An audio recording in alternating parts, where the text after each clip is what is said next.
Hello, everyone, and welcome. My name is Martin Andrews. So glad that you're here on today's webinar, Critical Connections, Experience, Emotion, and Knowledge Building. We're so glad you can join us. This is the last webinar of our spring series, The Science of Building Knowledge. But wait, we also have a special teacher appreciation webinar in May. So you're not done coming to webinars. It's just the last in our series. We'll talk about that webinar more in a second. The series was brought to you by InquireEd and the National Council for the Social Studies. Founded in 1921, the National Council for the Social Studies is the largest professional organization in the country devoted solely to social studies education. NCSS engages and supports educators in strengthening and advocating for the social studies. And if you are looking to dig into topics of social studies teaching and learning with colleagues from around the country, check out their summer programs. You can visit socialstudies.org/professional-learning. There's a lot of stuff up there. There's the Inquiry Design Model, the Summer Leadership Institute. Check that out and register if you want to hang out for the summer and talk some more about social studies. It sounds like a dream summer to me. The webinar is also brought to you by InquireEd. InquireEd has created Inquiry Journeys, our elementary social studies curriculum, because teachers and instructional leaders want classrooms that are rigorous and joyful. They want learning that leads to standards mastery and transfers to the real world. But most of the instructional materials out there don't meet this complex challenge. Instead, they force educators to choose rigorous or joyful, academic or applicable.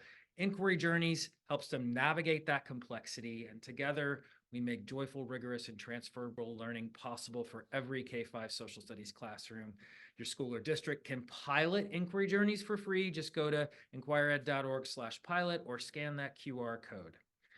Now, one of the things that I have reflected on thinking about our series is that we've dug into knowledge building throughout this series. What's happening in the brain, how students construct knowledge, and the teaching practices that support deeper knowledge building. In our first webinar, if you remember back, we discussed the false dichotomy that exists between inquiry and knowledge building, that you have to choose between them, between direct instruction and student-centered learning, or between connecting to lived experience or standards mastery. Short summary from that webinar, you don't have to choose between those things. You can integrate them. And in our second webinar, Daniel Willingham helped us understand that there's a deep connection between background knowledge and literacy skills, two other concepts that are often set up as opposites. He helped us see that there's a deep connection there, that background knowledge is fundamental to skill building. And all of these webinars sort of brought home the idea to me that when you're on the outside of the classroom, you want there to be a simple choice, an either or, to solve what you see as like a finite problem. It's this and it's not this. But on the inside, when you're in the classroom, you understand how complex it is and how interconnected. And you are experimenting and responding to the human life in front of you, finding your way through the complexity. And so understanding and responding to complexity is one of the things that I think one of our panelists will help us do today. I would like to invite Dr. Immordino-Yang to turn her camera on. Mary Helen Immordino-Yang studies the psychological and neurobiological basis of social emotion, self-awareness, and culture, and their implications for learning development in schools. She is a professor of education at the USC School of Education, a professor of psychology at the Brain and Creativity Institute, and director of the USC Center for Effective Neuroscience Development, Learning, and Education. Dr. Immordino-Yang, thank you so much for joining us today. Thank you for having me. Yeah, it's so great to have you, because I feel like in a conversation with you, I can say the things that I think is going on in the brain, and then you can tell me, no, that's not what's happening at all. I think there's a common idea out there, and I want to dig into it, that our brains are strictly segmented, that there's part of a brain that's active when you're engaged in thinking about a problem, and part when you're experiencing emotion. I think there's still a conception of like left-brained and right-brained people out there. how does that popular conception stack up against the reality of what we know is happening and how it's organized? Yeah, well, that's a great question. I mean, I think one thing to start with is the fact that everything we know about the brain has been discovered by scientists and physicians way back trying to study the brain, and so everything we know is framed in terms of the kinds of technologies we have to study with. So very early on, before we had things like neuroimaging that we have now, where we can peer inside the live, awake human brain as somebody's thinking about something or feeling in different ways, and actually measure the ways in which blood is flowing differently, the ways in which structures are shaped slightly differently, the ways in which neuroactive chemicals like dopamine and serotonin are being released differently, right? Those kinds of machines didn't exist originally. So what people had was the unfortunate patients who suffered brain damage from strokes or other kinds of injuries.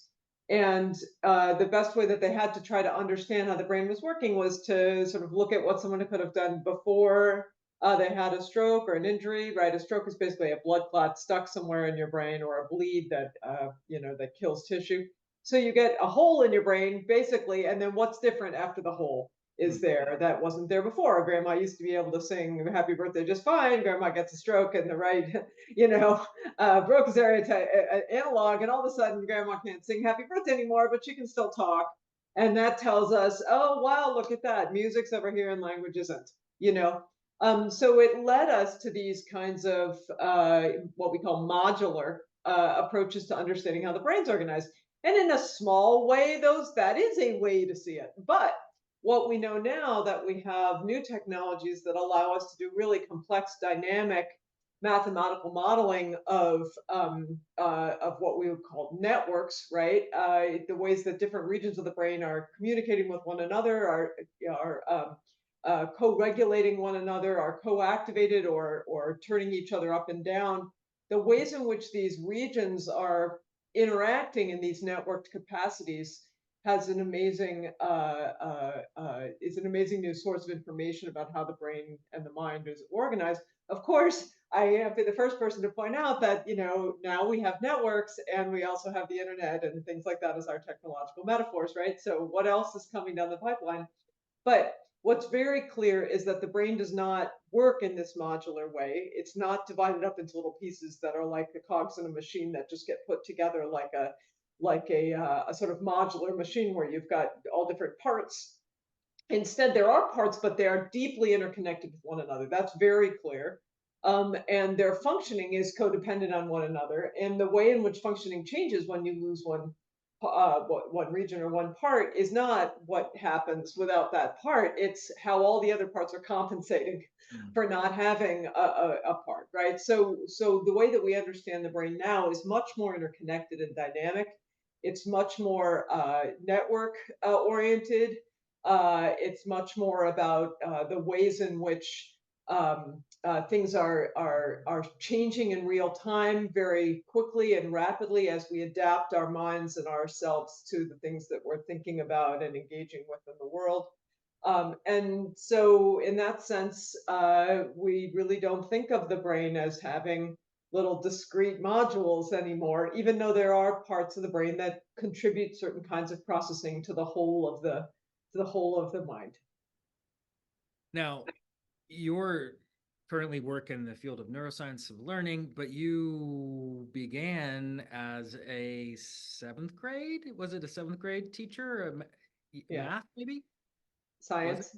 science? Yeah, I also taught high school French for a little bit. High school French for a little bit? Yeah, yeah, Okay, but so seventh grade science. I did that in a school district south of Boston, a public junior senior high school, just for 2 years and two okay. summers, right What would before you I got. go, like, knowing what you know now about Uh, motion and learning and the brain, what would you tell that version of yourself back there in the class? What would have how would you maybe have nudged yourself into a way that would change your practice or based on what you know now? I think what was so interesting to me about that time I was as a teacher is that I became totally fascinated with the ways that the kids in my class were making sense of the things they were learning. And it was completely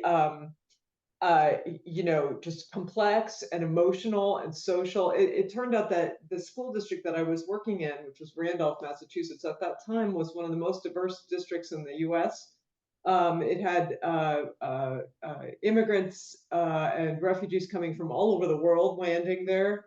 It was right after the Rwandan genocide. There were people from East Africa. There were kids from Haiti. There were kids from South and Central America. There were kids from Kosovo and Eastern Europe and Russia. There were kids from Myanmar and East Asia. I mean, there was just kids from everywhere landing together. And I found it just completely fascinating the way that those kids were engaging with these scientific ideas and ways of knowing that had just brought from having just graduated university myself and done all these different sciences, and my professors were giving me things to use as materials in my class and things like that. And I was just became completely fascinated with the ways that kids were trying to grapple with the scientific understandings and ways of knowing things as a way also to try to reflect their own experience, to try to figure out where they were, who they were, how they got here, how other people got here, why different people look different, eat different, have different kinds of languages at home.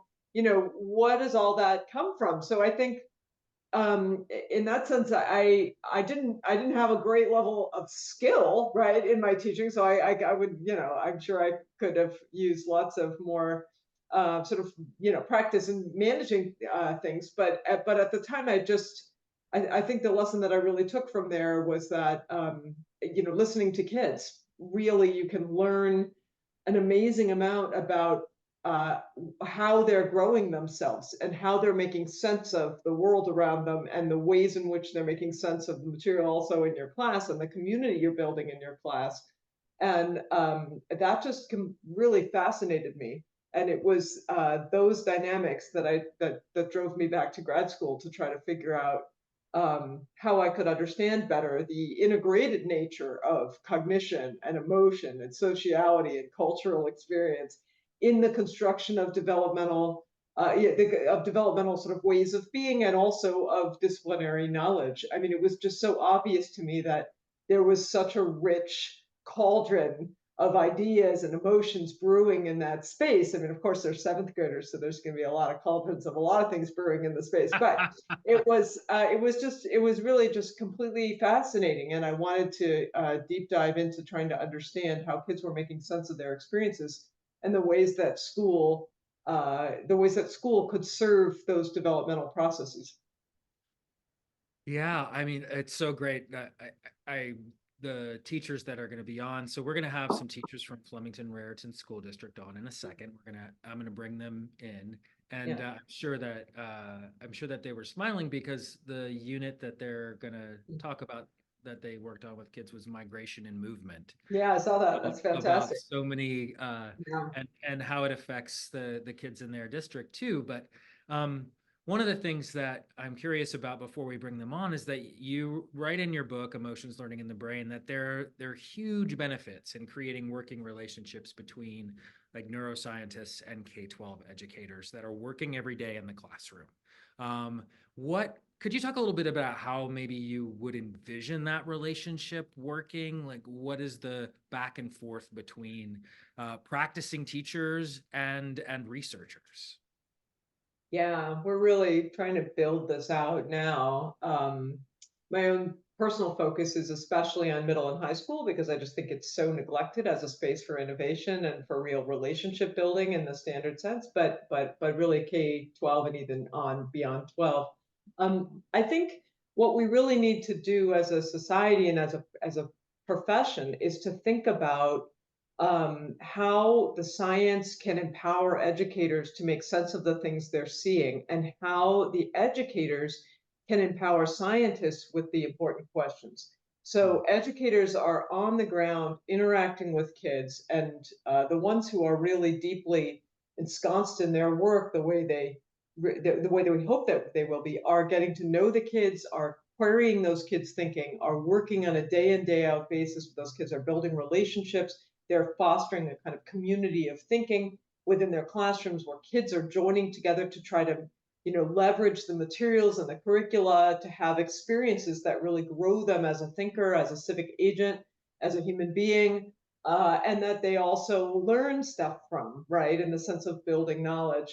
And I think that what we really need to do in order to build the knowledge base that's going to move us into the next generation of schooling is to come together across these professional contexts and really listen to each other and think about going far beyond translating the science, right, or far beyond evidence-based education, which really tends to slide into the space where we have evidence, right? We don't have evidence for some of the most important things that teachers know, Mm. like building, certain kinds of feelings in the class are really important, right? So there's some ways of measuring that, but not great ways of measuring that, right?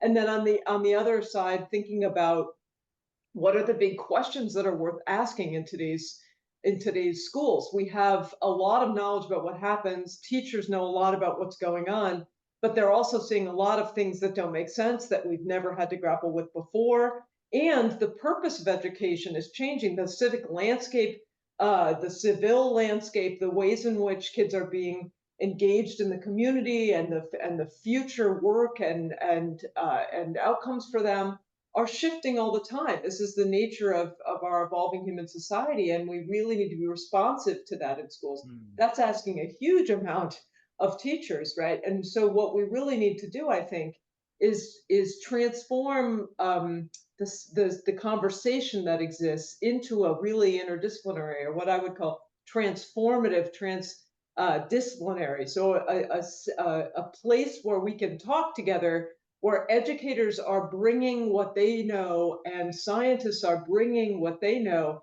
and we're working in the middle to try to reconcile those ways of knowing to make a sort of general idea and understanding of what's happening that turns out to build from the evidence on both sides, but also to generate insights that neither group would have had before, that are then actionable in the practice of education, but also in the developmental science. So I see us building together a new kind of scientific conversation in which experienced educators and experts in the practice of education come together with developmental scientists like myself and others to think about how we can make meaning together about what we're seeing, and how we can leverage the scientific tools and the practical and applied spaces to really move society in the direction that we think would be beneficial for young people, their communities, and their families.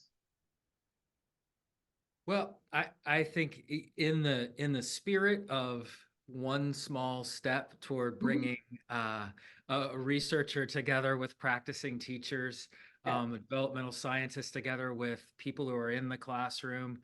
Um, we're going to bring on our three teachers from Flemington Raritan School District. And I think normally, I think I'm kind of flipping the webinar a little bit. Like, we started out with some conversations, but normally we maybe hear a lot more theory, and then at the end we'd talk about maybe how there's some practical applications. Right now, I'd like to invite our three teachers to turn on their cameras, and then Dr. Immordino-Yang, for you to stay with us. And then as we talk and as we move through this unit that they're talking about, give you a chance to sort of ask them questions, and for me to, turn it over to you and ask some questions about how what you're seeing and connects to the research. So I want to Mhm. welcome Catherine Kunz, Hannah Attia, and Nina Higgins, teachers from Flemington Raritan School District, to join us. So Catherine, Hannah, and Nina, thank you so much for being here. And could you tell us, just go around the three of you and tell us a little bit about yourselves, what grades you teach and how long you've taught, maybe a little bit about Flemington Raritan School District as well? Sure, I'll start. Good afternoon, everyone. My name is Hannah Natia. I'm the Technology Integration Specialist for the Flemington Raritan School District.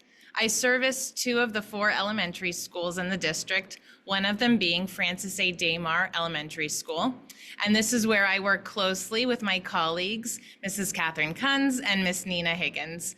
I've done extensive curricular work with the social studies curriculum and onboarding Inquire Ed to our K through 5 staff. This work has earned me such accolades as the 2023 New Jersey Council for the Social Studies Elementary Teacher of the Year and the 2020 and the 2024 Middle States Council for the Social Studies Elementary Teacher of the Year. And so with that, coaching social studies and the curricular needs at Francis A. Damar School is particularly unique because this school does stand out as one of the most, or one of the more culturally diverse and socioeconomically diverse schools in our district. So like I said before, I do have the privilege of working with Mrs. Kunz and Miss Higgins, and they're on the ground every day implementing our social studies curriculum. I'd first like to introduce Mrs. Catherine Kunz. Hello. As it's been said, I am Catherine Kunz. This is my second year as teacher of third grade at Damar School. I have much experience teaching in different areas of the country, from Vermont down to North Carolina. And then my family and I settled here in New Jersey to be close to our families. It's my second year teaching with Nina Higgins. She is the co-teacher with me. She and I plan our social studies and science lessons together. And we spend a lot of time looking through and getting this ready for our kids. So I will push it on to Nina. Hi, I'm Nina Higgins. So I'm a third grade special education teacher in the district. Like Catherine said, we've been co-teaching together for 2 years, and I also actually co-taught with Helen with this program the year before Catherine joined our team. So I've been teaching about 10 years, and I'm really, really passionate about this program and the reactions of our students to this program, and I'm eager to talk about it more today. So thank you for having us. Great. And then you are going to talk a little bit about this third grade unit on migration and movement, where students are building knowledge about history and economics and geography and exploring stories of immigration and developing and deepening their understanding of their cultural identity and the cultural identity of their classmates. And we're super excited to hear you talk about this. Now, Hannon, I know there's a structure to the investigation. Can you talk a little bit about the structure that you're going to walk us through? Absolutely. So to better understand the inquiry process that structures this unit, an inquiry unit is made up of 3 types of modules, each containing a series of connected lessons. Units begin with a launch module, move through a series of investigation modules, and end in an action module. So let's dig into these modules. Let me jump in there really quickly. So that launch module, students don't know anything about this. This is like the first time they get anything. They're coming like, you know, they're sitting in front of you. I'm sure it's like, what's our new social studies going to be? Like, what's the purpose of this launch module? Personally, it's one of my favorites because it really shows the students that you're motivated and eager to start the unit with them. So the launch module actually sparks their curiosity. It gives them a sense of ownership in the learning journey. You're hooking them in. It introduces them to the inquiry question, your overarching question. What are we going to keep coming back to throughout the entire unit? It encourages them to start generating their own questions. The teacher's writing the questions as they're coming through. There's no sort of bad question, right? And they're wondering. So we're getting all the ideas together while the teacher's sort of pushing them through and getting them excited, sparking their curiosity. I like that the hook there. I mean, I think I want to ask Catherine and Nina, like this hook lesson and the unit as a whole, it gives this kind of diverse picture of immigration, from the traditional stories of immigrants arriving in Ellis Island that we all sort of, learned about, to modern waves from Latin America, and to those like enslaved peoples who were forced to come here. How do you prepare to navigate those kind of topics with students, especially when Hannon talked about like this being a classroom where maybe there are students that have immigrated themselves, things like that. How do you connect to their lived experience? How do you connect and engage in these topics with students? I'd say that we make it a safe space for that conversation to happen, and that we try to, like you said, like we take the questions that they have. Like part of the program is we take the questions and that are generated when they're interested in this topic, and we hold on to them so that way we can reference back to them, make sure that we are hitting upon the questions that they might come across. I guess what I want to say is like we make it a safe space to have that conversation with the kids, so that way they know that there is going to possibly be some conversations that maybe touch in spots from their own life, and also talking about things that might have to do with that happened in their families previously. Some of the kids really get into the idea of, especially in Unit 2, talking about how their families have immigrated in some way. Some kids latch on to the idea of talking about stories that they heard passed down in their family. And 2, we have plenty of kids in here who also are immigrants themselves, and they are interested to, some are willing to share that story, some it begins to open them up to start to share that story. One of the things that you mentioned there was that there's a protocol that they use that many of our social studies teachers on the webinar might be familiar with, where students generate their own questions. Hannon, can you talk just a little bit about that protocol? And then I really want to find from Catherine and Nina, like how kids respond to that. Yeah, this protocol is really important to the lesson for setting it up. It's called the Generating Investigations Questions lesson, right? Where students are introduced to a modified version of the question formulation technique, also known as QFT. And through that, they generate investigation questions that will guide their exploration of ways to honor and respect our many cultures. And that's our overarching question throughout the unit. How do we honor and respect our many cultures? And so what's the response that, I mean, as I recall, like the QFT, as I know, like gives them a certain amount of time where they just go. Right? And they're just supposed to generate as many questions as they can. Nina and Catherine, how do they respond to like that prompt, and what's the process, and how does it work in the classroom with third graders? Mm-hmm. I think Nina would agree with me when I say that there's times where it is some awkward silence, where we have, okay, what questions do you have about this topic? And you will have some kids sit there. You will have, you always have those 1 or 2 kids who are willing to talk about anything and everything. Right. And once we start taking any questions that are related to this in any way, shape, or form, you begin to see other kids start realizing, okay, this is a safe space. I can ask anything as long as it has something to do with this, as long as I use one of those words from our question focus. And slowly but surely, all of them do. So you think it's that maybe that reticence early on is that they're afraid that they're not going to ask the right question? Or I would say that they're still looking to us as adults as telling them what is right, what is wrong. And we in this program are able to say, you know what, whatever you're thinking is okay. And this is where we're going to start exploring those thoughts. Nina, from your perspective, like what's the effect on students when were actually their questions that they generate are kind of put right beside the questions that are built into the curriculum? Like it seems to be elevating their ideas and questions a little bit. Ultimately, what we see is that there's just a lot more buy-in from students into this unit and into these lessons. And we naturally just come across a lot of the answers to those questions throughout the unit. So their interest is more piqued in those lessons. And then whenever possible, we pull in supplemental resources to address the questions that might go unanswered.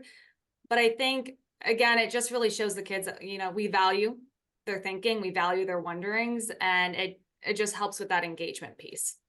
And I see on the slide up there where there's a board with maybe you've narrowed down the questions. Do those questions stay alive during the unit, or is it like, how do you come back? Do you come back to those questions? We've kind of had different approaches depending on which unit and which class we've had. There's times where we create a large anchor chart of those questions and we're checking them off with students. There's times where we just kind of keep a copy for ourselves that we're referring back to. I think, again, show that we're valuing what their thinking is. And, you know, it's not something we're just doing once and never referring back to. As we go through the year, we change and we start to approach that part differently in terms of like, okay, we made these questions and now we're going to make sure we come back to those questions more even further, like Nina was saying. Notice that we are answering some of these questions within this approach of how we are studying this topic. Yeah. Dr. Immordino-Yang, I'm going to ask you, just based on this like launch, the generating questions, all of those things, if you were observing the work going on in these classrooms, what would you be most interested in and attuned to as a researcher who's studying emotion and learning and experience? I'm wondering, what would you want to dig into more as you're listening to the opening of this unit? First, I wish I could have been a third grader in your guys' class. Wow. I don't remember doing a unit on immigration and being asked what I thought, but let's just take that off. Right, that's the cool part of it. I know, right? Exactly, right? I think what personally interests me, which I think is really important. So there's of course all the knowledge building that's happening, and I know that you've spent other webinars talking about that. So I'm going to focus on a complementary aspect, which is which I love the way that this is being sort of supported, which is the development of young people's dispositions of mind to generate ideas, right? So it may be also that those kids on the first day, when you say, what are your questions? And they don't say anything, it may be that they have a question that they don't feel safe quite venturing with, but it may be they don't have any question. They really have zero idea what any of this is that's going on. And like throughout your life, you need to develop, and in fact, in teenagers, we find that the development of dispositions for querying and for trying to unpack and for trying to look for the bigger lessons that are in the things you witness and things like that actually predicts future brain development and in turn predicts young adult well-being, right? I can point you to that study, just came out like 3 weeks ago, right? 5 years later, 14 and 15 and 16-year-olds who were asking questions about true stories that we shared with them, which is basically a social studies lesson, really, right? Like, here's this girl in Pakistan, and you know where that is? Well, there's this group called the Taliban, right? And so this girl wants to go to school and be a doctor, but she can't because of here. Now, here's an interview with her. So how does this story make you feel, right? Kids who start to dispositionally ask questions or engage with not just how you feel about that girl, right? But what it means about the bigger world, right? Like, wait, you're telling me that I go to school every day, but not everybody in the world gets to do that? I didn't know that before, right? Well, wait a minute, that has huge implications. And now what happens is the emotions shift from emotions about the content to emotions about the big ideas that content informs. And so what I love about this is that you're strategically asking kids through questions like, how can we ... right? Not what is the answer to the question, or did this happen? Yes, no, or what happened next, right? Okay, those are fine questions at a level, but they're not the end point and they're not the entry point. The entry point is a how question, and it's got a we in it, because why we're learning this is so that we can develop dispositions of mind. It's about developing the sort of effortful inclination toward bringing yourself to the work. And like somebody said, exploring thoughts, right? Was just, I scribbled it down on my page here. What, you know, the notion of exploring thoughts as if your thoughts are a landscape of wondering where you can wander through and visit, you know, and start to notice what's there, like a traveler, right? It is this wonderful notion that leads us to a place of civic engagement, to a place of self-construction, to a place of building purpose. And what's fantastic is that those kinds of self-related psychosocial capacities, which are also neurological, our data show, are connected to the actual work. So again, it's about taking away the dichotomy of the like learn the stuff or develop the dispositions. You're actually framing it so that you develop these dispositions of mind in the context of learning. They are the way in which you learn. And you're learning to bring effort to that process, to bring yourself to that process, right? Sitting and waiting to not having a question at the beginning, and then realizing that, you know, as kids come to find themselves in the work, what they're really doing is developing capacities for building purpose, for building self, right? You're building the kind of internally driven expectation that you bring effort and a kind of inquiring mind to the things that you're witnessing in the world, and that results in you building knowledge and is rewarding and is really deeply satisfying in some sense. Moving on to Hannon, after this launch, they move through investigation. Can you talk a little bit like what's happening in the investigation modules? I think there's 4 of them. I just want to say I am so amped right now. We really need to have teachers and neuroscientists in the same room. But moving on to the investigation modules, there are 4 investigation modules per unit. Each module is framed by an essential question and contains lessons that guide students to investigate diverse sources. That's key, diverse sources, through collaboration and discussion, and then prompt them to respond and reflect on their findings. In this, you mentioned collaboration. I know that I want to ask Nina and Catherine about the social aspect of a classroom. This first investigation module is filled with all these kind of like collaborative experiences that are sometimes formal turn and talk or informal, like a turn and talk. There are things like a mingle, pair, share, and some mysterious thing called a concentric circles discussion. I would love you to talk about, like, either talk us through one of these sort of social discussion experiences and talk about the challenges and the payoffs of having a social classroom. Yeah, so something I love about this program is that it's very conversation driven, student conversation driven. One conversation technique we use a lot and our classes really responded well to is that mingle, pair, share, where you are presenting a prompt or a set of prompts, giving the students some think time, then calling for them to mix and mingle around the room, and then repeatedly pairing up, sharing their thoughts with a partner, and then repeating that process. And this definitely takes some modeling from us. I think one of the challenges of this is that they just naturally gravitate towards their friends. So we do a lot of modeling just to make sure that they're understanding, you're pairing up with, when we say pair or whatever cue you want to use, you're going to maybe the nearest person, because I think that way it's ensuring that they're hearing just a variety of perspectives. But it's, using all these different conversation techniques, it really, first of all, increases that student engagement piece, but also it just allows the kids to share their thoughts and their feelings about all the topics we're discussing in a low risk situation. They're not necessarily having to share in front of all of their peers. They're sharing with 1 or 2 people at a time. So we see a lot more participation across the board through these discussion techniques. Yeah, Hannon or Catherine, anything to add to that? I know you've probably seen a lot of discussions and collaborations throughout the course of your experience.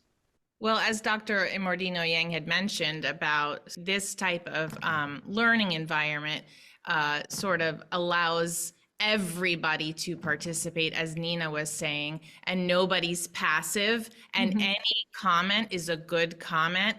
And at the same time, they're socializing. And how often do they get to do that in an academic, civic discourse environment?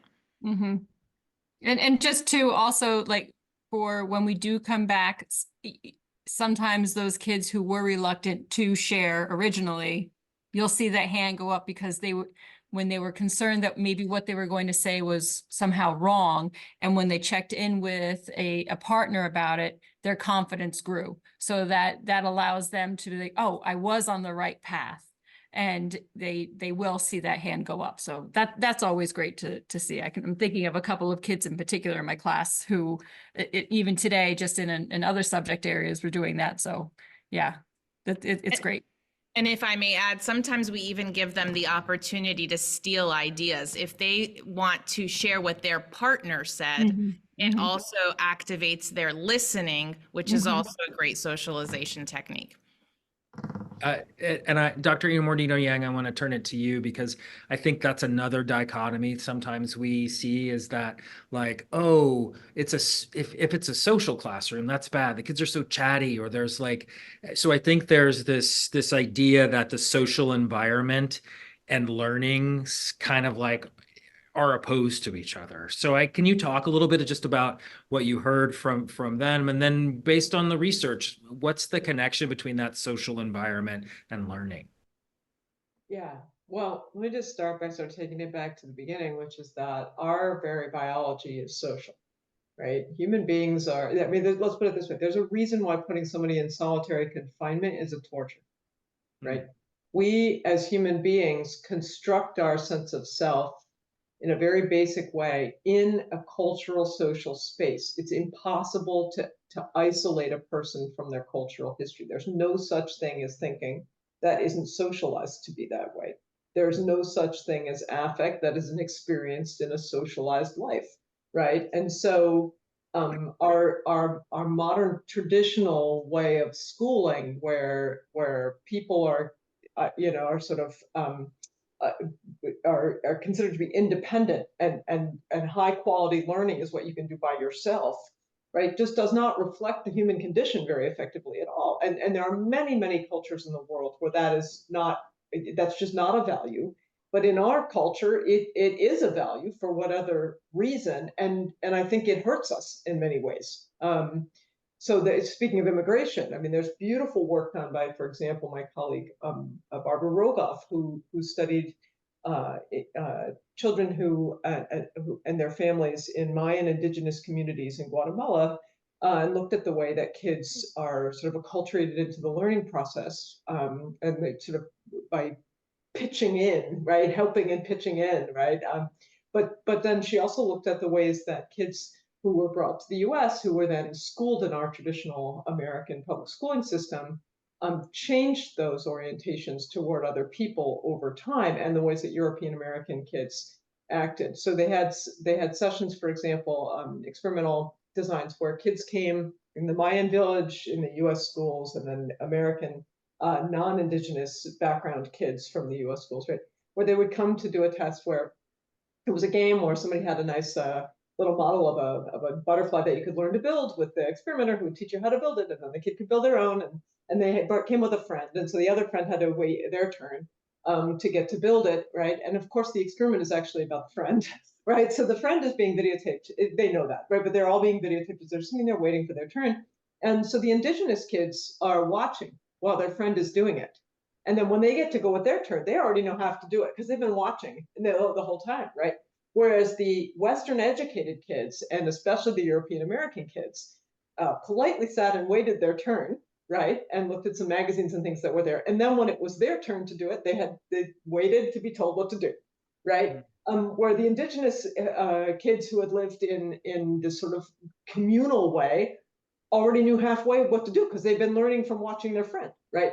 So there's this very real sense in which the way that we value being individual as a learner, and we actually in many cases punish kids talking to one another, stealing ideas, sharing ideas, learning from other perspectives, having to talk with whoever happens to be next to you, right? That's the way the real world actually produces flourishing, is when you leverage the people around you to build relationships and to learn. And you're not just learning about what they think, you're also, in trying to understand what they think, you're also managing what you think. You're thinking about your own perspective in relation to the other person's perspective. And these kinds of very basic dispositions to just talk to the person next to you and maybe learn from their idea, or maybe react against their idea and explain your own idea in contrast.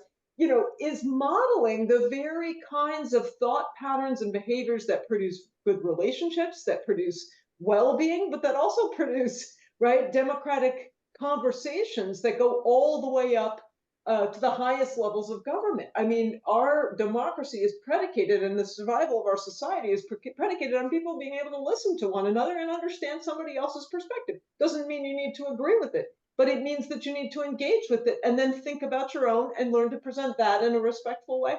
And then we can start there, where we now understand each other in a new way. We've built a relationship. And we can understand that the building of genuine, useful knowledge happens in these interpersonal spaces. And so what I love about this is that kids are actually learning through doing to engage in those ways, to try out your ideas on just two friends. And then you can maybe say it to the whole class because you've got some confidence behind it. You've thought it about more. So I think that, again, what I love about this is it's actually supporting kids and really kind of encouraging them actively to engage in the kinds of dispositional behaviors that teach you in the real world and in the academic world what it means to be a scholar of a topic, to situate yourself in that knowledge as a person who is coming actively to know and to own that identity as a knower, but also as a listener. And I think there's a lot of adults in the world who would do well to try out some of these exercises. I love these images too, because it gets to it's a messy process learning, right? And it's like, I see the one on the right, that it's not everybody writing on lines. This is this student interpreting and trying to understand this complex subject, and it doesn't fit within all of the lines. I kind of love that image. And Martin, if I may add, Catherine and Nina have actually gone out and ordered notebooks without lines on purpose for that very thing, for that exact purpose. Oh, wow. That's so great. Can you talk a little bit, we're running out of time, but I want to get to this part. There's this moment where students have built up this background knowledge and they decide that they're going to take action in the world with what they know. And in your classrooms, I feel like this was they have to, as part of the curriculum, they have to construct almost like a mission statement. Like, what are we going to do with what we learned? And this was the mission statement, the inquiry challenge statement that your classroom constructed. I wonder, Nina and Catherine, if you can talk a little bit about did they choose this? Why did they choose? They're going to make posters and they're going to showcase them. Can you talk a little bit about what they chose, why they chose it, and what they did? Yeah, so at the end of every unit, we have this inquiry product that students select to create. In our first unit, they created these trioramas to represent the process of a cocoa bean getting into your house, basically in the form of different chocolates. For this unit, and I was saying earlier before we started the webinar, I was a little surprised, but the students, given a vast array of options, really wanted to create posters to represent themselves. I think they were so inspired and made so many connections to all the immigration experiences we talked about that they really wanted to show their own connections and their own immigration experiences through posters, which, was such a kind of a simple project. But again, through this program, they're setting their own parameters and they're creating their own rubric. And the kids just had such a great buy-in to this and took such pride in this work. Mm-hmm. And ownership. I mean, they all took it in their own direction and their own way to show their background. And it was great to see everybody so engaged. Now, is that something that they share then with outside of the classroom? How does that work? Depending on the product and the students that we've had, we've shared through a lot of different ways. Catherine, do you want me to talk about it? Do you want to talk about it? Well, I was just going to say too that, like, so for example, these posters we have hanging out in our hallway for the kids, for anybody and everybody to see as they come through. I can also talk about some of our colleagues and how they've shared some of their products too. One of the other third grade classes, or actually I think even two of the other third grade classes, shared them through our morning announcements that we stream to every single classroom in the school. And, you know, the kids really get a sense of pride of being able to show their work. It's not something that we told them to do. They created it themselves. And it's just so neat to see the varying differences, things that they create, and how they can also vary year to year. Like what we did this year is very different from what our kids last year did. And I'm sure in the coming years, those will be different too. So that's what's nice. It's the learner that's in your classroom now and what they want to show. That's the beauty of that program.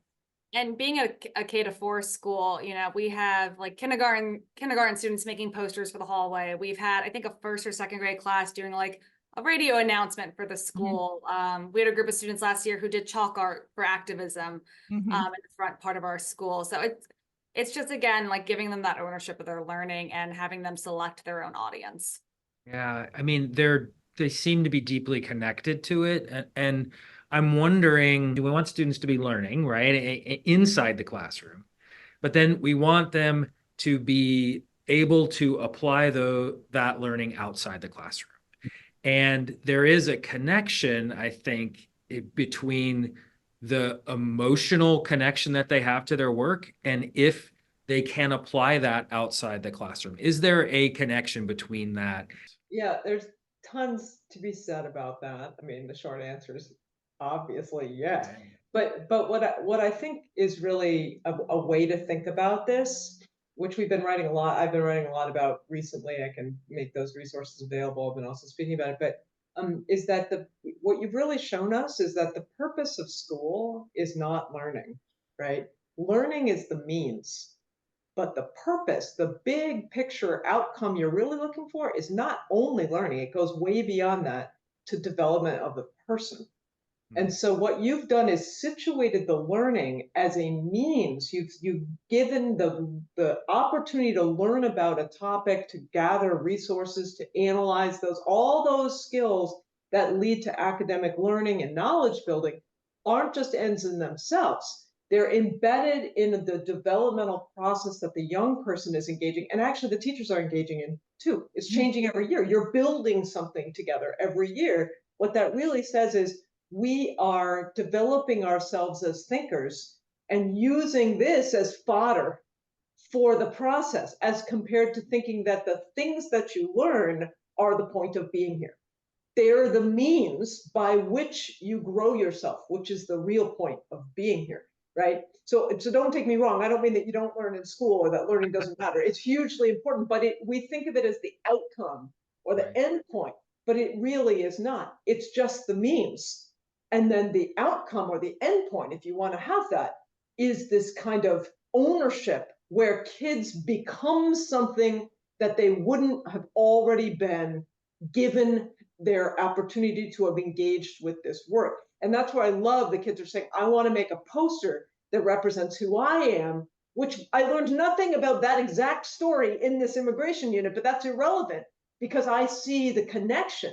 We call that transcendent, right? Where a kid transcends the details of what they've learned to now build a bigger story of why that's important and how it applies in other places. And it's a very deeply identity building experience to take those ideas and now apply them to yourself, especially in childhood and young adolescence, right? They're really all about doing that. So I think it's just this wonderful example that the learning is not what's the main end point, right? It's a main point, but it's not the end point.